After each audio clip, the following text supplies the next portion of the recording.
দর্শক, এই বিষয়ে বিস্তারিত জানাতে লক্ষ্মীপুর থেকে সরাসরি যুক্ত হচ্ছেন সহকর্মী পলাশ সাহা।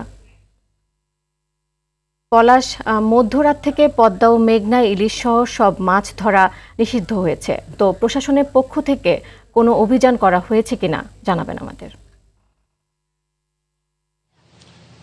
মীরা, আপনি যেমনটি জানাচ্ছিলেন, আসলে গতকাল মধ্যরাত থেকে লক্ষ্মীপুরের মেঘনায় ইলিশ সহ সকল ধরনের মাছ ধরায় নিষেধাজ্ঞা জারি করা হয়েছে এবং এই নিষেধাজ্ঞা চলবে 30 এপ্রিল পর্যন্ত।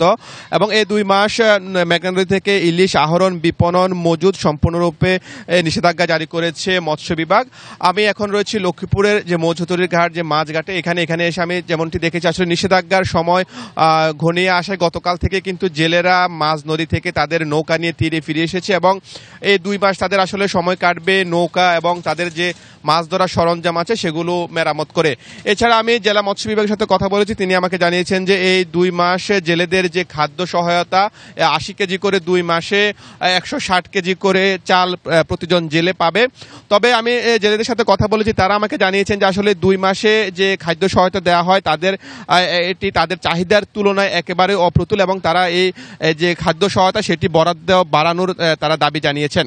এবং এই নিষেধাজ্ঞা যে জাটকা সংরক্ষণ যে সপ্তাহ, সেই জাটকা সংরক্ষণ সপ্তাহ সফল করতে জেলা, উপজেলা প্রশাসন, পুলিশ, কোস্টগার্ড সমন্বয়ে টাস্ক ফোর্স গঠন করা হয়েছে।